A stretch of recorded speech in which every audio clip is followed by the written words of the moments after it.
After my parents paid off my sister's wedding with my house down payment, they joked, "You'll die alone anyway."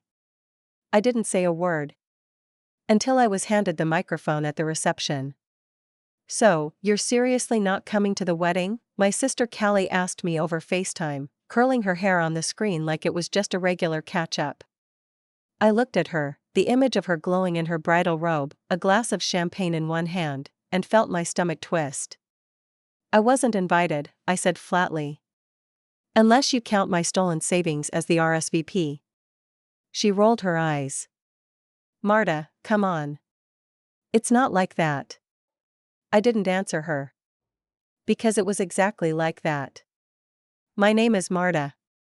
I'm 39 years old and have lived in Portland, Oregon for the last 15 years. I'm a software engineer. Quiet, reliable, always the one who offers to bring a salad to the potluck and ends up being the one who stays to help clean up. I've always been the responsible one, and I used to wear that like a badge of honor. My sister Callie is 32. The youngest. The baby. The performer. The one who gets away with things that would have had me grounded into the next century. She works in event planning and somehow seems to never have a dollar to her name, despite posting Instagram stories from rooftop bars every other night. Growing up, we were different, but I never really resented her until I got older and started seeing the patterns.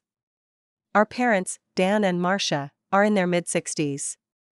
My dad is a retired dentist, my mom was a stay-at-home parent turned part-time art gallery volunteer.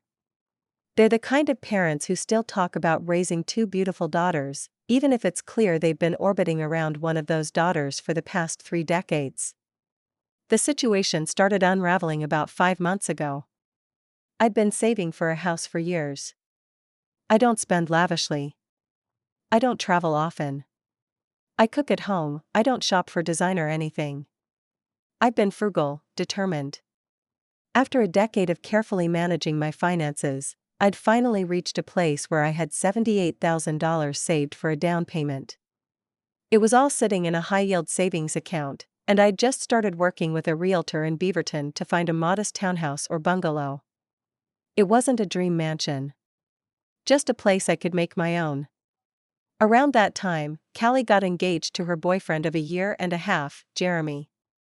I'll admit, I had my doubts about him, not because he seemed like a bad guy, but because he never really seemed like a guy who had it together. He bounced between tech sales jobs, always between promotions or pivoting. But Callie was thrilled, and I wanted to be happy for her. Then the phone call came. It was my mom. She opened with her usual sweetness. "Hi honey. Listen, can we meet for coffee this week? Just a quick thing." We met at a diner near their house. My dad came, too, which already put me on edge. He rarely came to casual catch-ups unless something was wrong. They got straight to the point. "We need your help with something," my dad said, clasping his hands on the table. Callie's wedding, they said, was shaping up to be more expensive than anticipated. They'd already put down deposits, booked a high-end vineyard venue in Dundee Hills, and hired a band from out of state.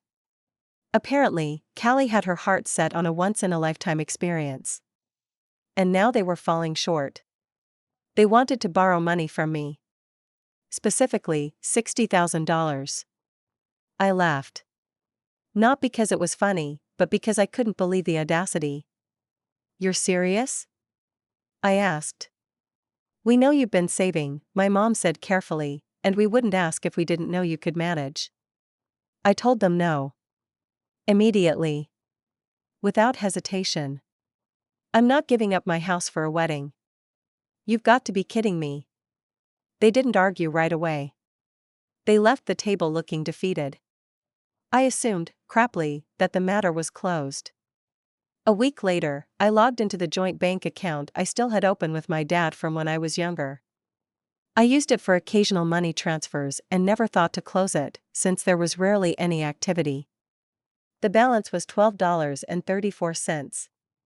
My stomach dropped. I refreshed the page. I checked the transaction history. Over a span of 48 hours, the entire $78,000 had been drained. split into 3 massive withdrawals. I called the bank in a panic. I demanded they freeze the account and file a fraud report. But because my father was still technically a joint holder, they said it wasn't theft. It was access. Access. That word felt like it cracked something inside me. I went to their house that evening. My hands were shaking. I didn't knock, I walked right in. My mom was in the kitchen frosting cupcakes for a bridal shower. "Where's Dad?" I asked. She turned slowly. "He's in the garage. I want to talk to both of you. Now." They sat me down like I was being unreasonable. My mom tried to soften it by saying they'd only borrowed the money and planned to pay it back within a year. I was beyond words. "You stole my future," I said quietly. And then my dad, in the most casual tone imaginable, said something I will never forget. "Marta, let's be honest. You're almost 40. You'll die alone anyway. What do you need a house for?" I remember hearing those words and not reacting. Not crying. Not yelling. I just stood up and left. I didn't answer their calls. I changed my bank info. I reported them to the police, though I knew it wouldn't go anywhere. My lawyer confirmed what the bank had said: because my father had legal access, it wasn't prosecutable theft. Callie, for her part, sent me a long text about how hurt she was that I was trying to ruin her engagement by making drama. She didn't acknowledge that her wedding was literally founded by theft. I stopped responding. I didn't go to the bridal shower. I didn't go to the rehearsal dinner. I blocked family group chats and muted my aunt's endless calls. My mother sent a message saying she hoped I'd come to my senses before the big day. I debated not going. Honestly, I did. But I kept thinking about closure. I needed to see it. Needed to see what they chose over me. I rented the cheapest car I could find and drove to the vineyard. And then they handed me the microphone. I didn't know it was coming. No one warned me. I was sitting at one of the side tables during the reception, close enough to see but far enough that no one came to make small talk. I was invisible, which, to be honest, was fine by me. The food had been served. Chicken with some sort of wine reduction. People were mingling, sipping champagne, congratulating Callie and Jeremy. The lights were warm and glowing, the entire vineyard wrapped in golden hour haze. And then the DJ said it. "And now, a few words from the bride's sister, Marta." I blinked. Looked around. It took a second for people to find me. My cousin Val turned and smiled encouragingly. I hadn't said I'd speak. No one asked me. They just assumed I'd say something nice, that I'd fall in line, that I'd smile and serve my role as sister of the bride. I stood up slowly. I could have said no. Could have shaken my head and stayed in my chair. But I walked forward. The mic was handed to me by the DJ, who gave me a polite smile. I took it in both hands and looked around at all the glowing faces. All the people dressed to the nines, sipping $200 bottles of wine, eating off plates I helped fund with the roof that should have been over my own head. I didn't have a speech written. Didn't even know what I was going to say. But once I started, it was like a faucet turned on. "Hi everyone," I began. My voice echoed across the vineyard. "I'm Marta, the bride's older sister. First, congrats to Callie and Jeremy. This day is beautiful. Really." A polite ripple of applause moved through the tables. I could feel the pulse in my neck. I wasn't planning on saying anything tonight. But being here, watching this unfold, I realized I do have something I want to say. There were a few smiles. A few people turned their heads. I caught my parents looking up from their table, my dad squinting like he couldn't hear. I spent the last decade of my life working. Saving. Doing everything I was taught was the right way to do things. No vacations.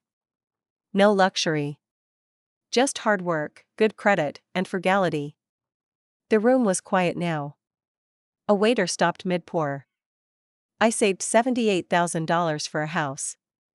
It was my dream, just a modest place where I could grow old, maybe plant some tomatoes, maybe not feel like my life had been waiting for something that never arrived. A pause. A breeze moved through the vineyard. And then, 3 months ago, my parents decided that my dream wasn't important. That it wasn't worth protecting. They drained that savings account, every last cent, without my consent. They gave it to fund this wedding. A gasp from someone. The murmur started to spread, slowly, like a wave rolling in from a distance. They told me I'd probably die alone, so it didn't matter anyway. My voice cracked slightly on that last sentence, but I kept going. I had to. I wasn't going to come tonight. But I did. Because I wanted to see it. I wanted to see what a house worth of money could buy someone else. And I wanted to say, out loud, that this is not love. This is not family. This is betrayal. I looked at Callie.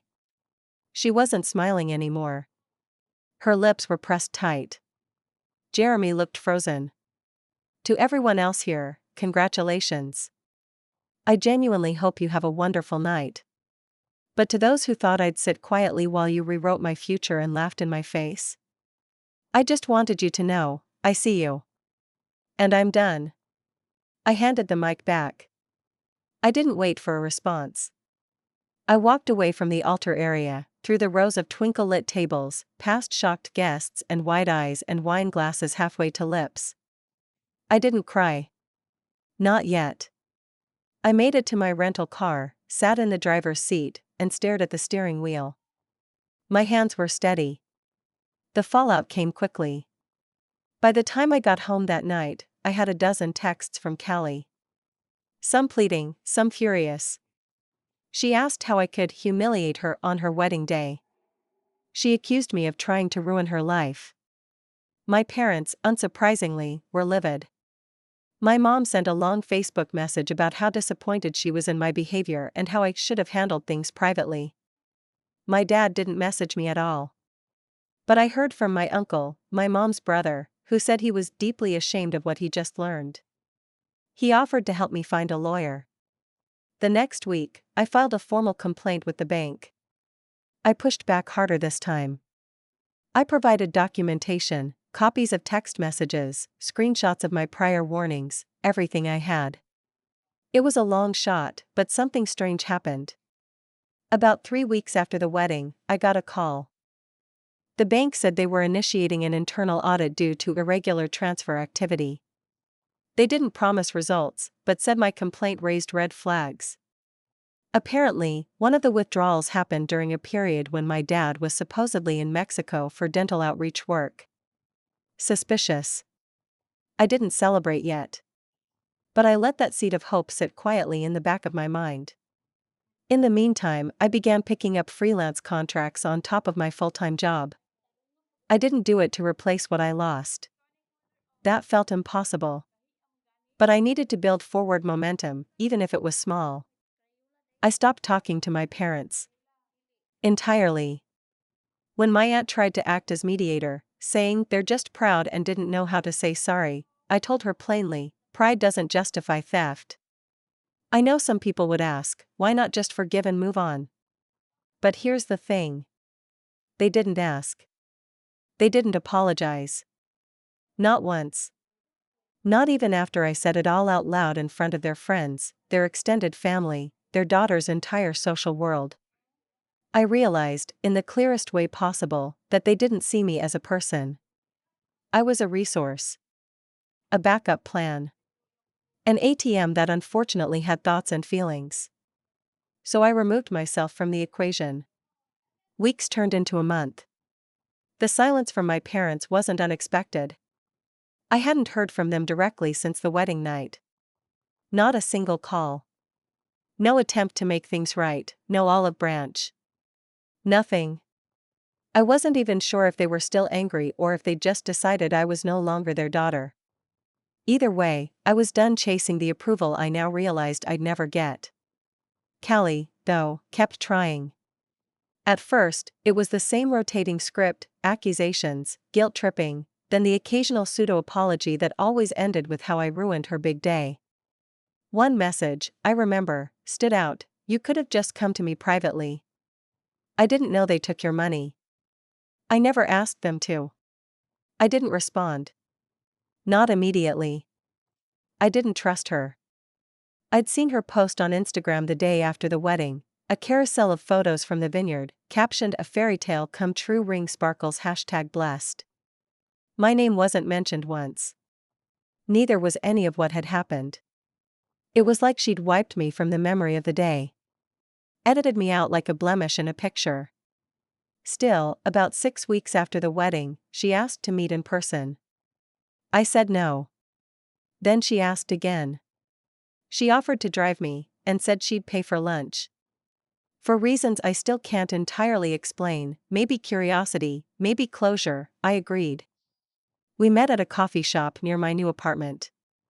A small, bare-bones rental in Tigard. I chose a table outside. She showed up late. Of course. When she sat down, she looked nervous.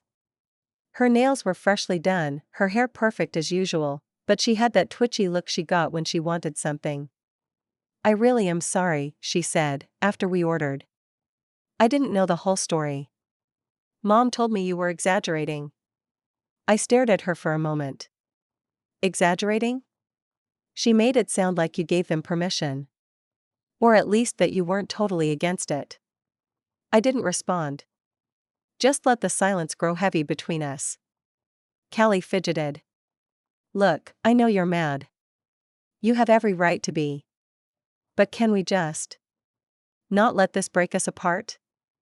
I wanted to ask her what she thought this was. A sitcom rift that could be resolved with a tearful hug and a laugh track? I could tell she believed that if she just performed sincerity hard enough, I'd fold. I always had before. "I'm not broken up," I said calmly. "I'm not interested in pretending this didn't happen." "But I didn't know," she repeated. "I would have stopped them, they didn't do it in secret," I interrupted. "They told me to my face. After they stole from me. And then laughed about it." She blinked, thrown off. "They laughed?" I nodded slowly. She looked down at her lap. For a moment, she looked almost small. "I know they favor me," she said, nearly whispering. "I didn't ask them to. It's just how they are." I didn't say anything. Because what was there to say to that? She looked up. "They told me you're blowing this out of proportion. That you're punishing all of us for something you would have afforded to share." And there it was. "Callie," I said, my voice sharp but controlled, "they stole everything I had saved.